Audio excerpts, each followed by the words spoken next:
Hello friends, आज मैं आप सबके साथ बहुत ही परफेक्ट लादी पाव की रेसिपी शेयर कर रही हूँ। ये पाव बनाना बहुत ही आसान है। आप देख सकते हो बहुत ही परफेक्ट पाव हमारे घर में ही बन करके तैयार हो गए। तो फ्रेंड्स, पाव बनाना शुरू करते हैं। पाव बनाने के लिए हमें किन किन चीज़ों की ज़रूरत होगी, चलिए फटाफट से शुरू करते हैं। पाव बनाने के लिए हमें सबसे पहले पाव के लिए डो तैयार करना होगा। तो यहाँ पे मैंने एक बड़ा बाउल लिया, बाउल में 1 कटोरी दूध डाल दिया है। दूध मैंने हल्का गुनगुना यूज़ किया है और इस गुनगुने दूध में हम 2 छोटी चम्मच शुगर डाल देते हैं और 2 छोटी चम्मच ही इंस्टेंट ड्राई ईस्ट डाल देते हैं। अच्छे से सारी चीज़ों को बढ़िया सा मिक्स कर लेते हैं और अब इसे ना हम 10 से 15 मिनट के लिए रेस्ट में रखेंगे, जिससे कि ये परफेक्ट फर्मेंट हो जाए। अब इसे हम ढक देते हैं और साइड में 10 मिनट के लिए छोड़ देते हैं। यहाँ पे 10 मिनट के बाद मैंने इसे ओपन किया तो ये बहुत ही अच्छा फर्मेंट हो चुका है। तो परफेक्ट पाव बनाने के लिए आपको इस प्रोसेस को ज़रूर से फॉलो करना है। यहाँ पे हमारा ये जो ईस्ट है और दूध है, सारी चीज़ें फर्मेंट हो चुकी हैं। तो अब इसमें हम ना सेम कटोरी से मैदा ऐड करेंगे। जिस कटोरी का यूज़ मैंने दूध के लिए किया है, सेम कटोरी का ही यूज़ हमें मैदे के लिए करना है, क्योंकि अगर मेज़रमेंट परफेक्ट रहेगा ना, तभी जो पाव हैं वो परफेक्ट बनेंगे। सबसे ज़्यादा मैटर करता है हमारा मेज़रमेंट सारी चीज़ों का।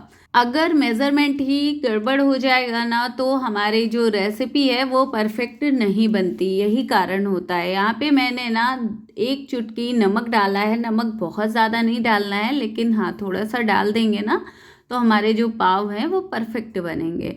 अब यहाँ पे हम सारी चीज़ों को स्पैचुले की मदद से मिक्स कर लेते हैं। तो अच्छे से मिक्स करने के बाद अब हम सेम कटोरी से 1/4 कटोरी गुनगुना पानी डाल देते हैं।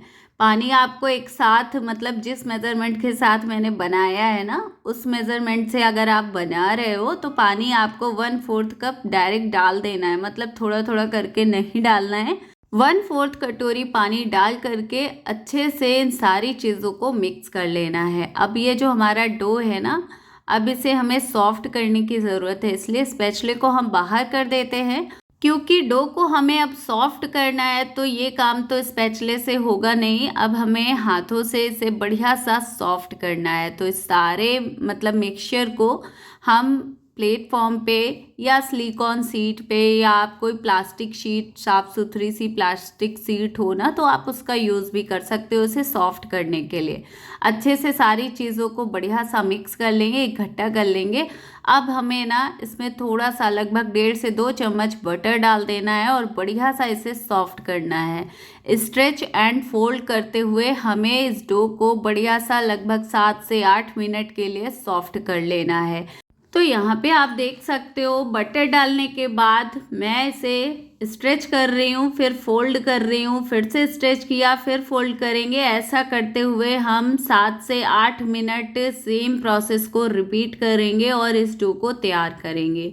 जब आप इस तरीके से डो तैयार करते हो ना ब्रेड वगैरह का, तो फिर हमारी जो ब्रेड है या पाव हो, सारी चीज़ें बहुत ही अच्छी बनती हैं। तो आपको डो ना इसी तरीके से तैयार करना है। इसे सॉफ्ट करते हुए 7 से 8 मिनट हो चुका है। बहुत ही परफेक्ट हमारा ये डो सॉफ्ट सा तैयार हो गया है, बिल्कुल भी अब चिपक नहीं रहा है।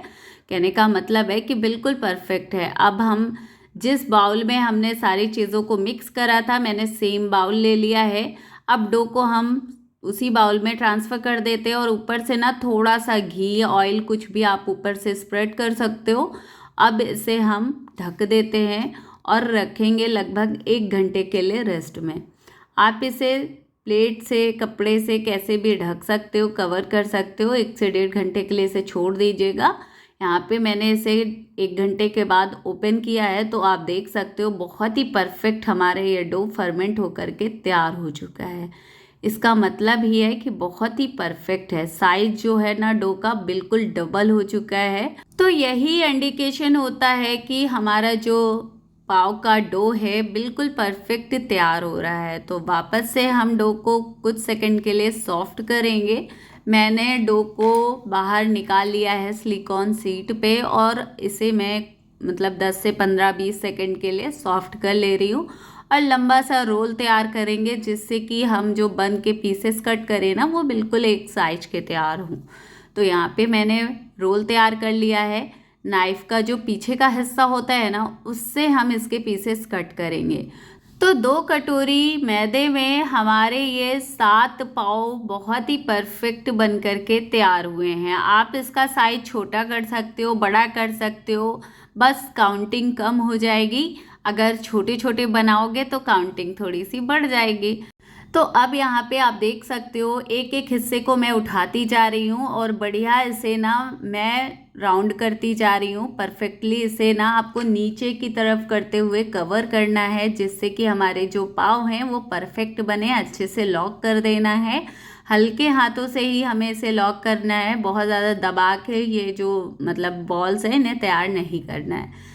तो यहाँ पे मैंने ना सारे पाव के बॉल्स को तैयार कर लिया है और इस पाव को मैं बेक करने वाली हूँ एयर फ्रायर में। तो मैंने एयर फ्रायर की बकेट ले लिया, ट्रे ले लिया, उसमें मैंने सारे बॉल्स को ट्रांसफ़र कर दिया है। अब इसे भी हम 30 से 40 मिनट के लिए रेस्ट में रखेंगे, जिससे कि अच्छे से सेट हो जाए।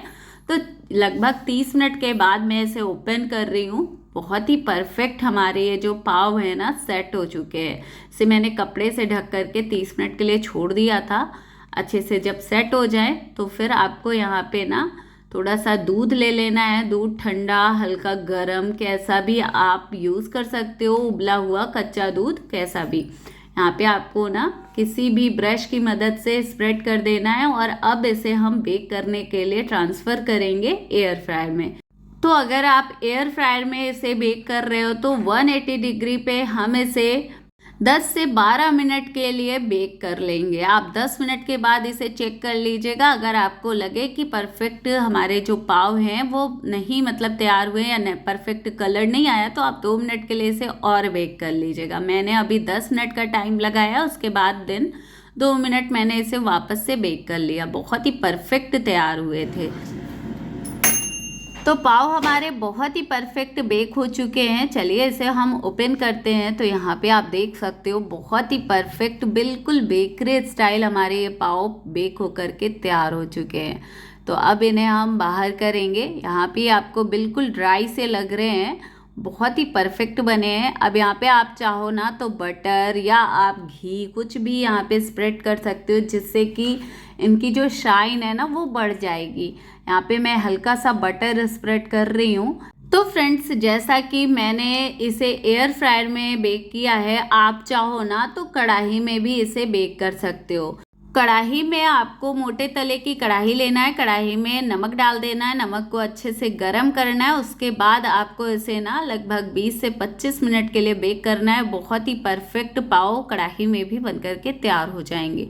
लेकिन जो रिज़ल्ट आपको एयर फ्रायर में मिलने वाला है ना, वो मतलब रिज़ल्ट आपको कढ़ाई में नहीं मिलेगा, क्योंकि मैंने पहले कढ़ाई में भी ट्राई किया है। वैसे तो आप ब्रेड बना सकते हो, बहुत सारे तरीके हैं, लेकिन अगर परफेक्ट बनाना है तो फिर एयर फ्रायर आप परचेज कर सकते हो। क्योंकि मुझे तो एयर फ्रायर ना बहुत ही ज़्यादा यूज़फुल लगा, इसलिए मैंने आपके साथ शेयर किया है। तो फ्रेंड्स, आप देख सकते हो बिल्कुल बेकरी स्टाइल हमारे ये पाव घर में ही बन करके तैयार हो चुके हैं। अब मार्केट से क्यों ही लाना है, आप भी इसी तरीके से घर में ही ट्राई करें।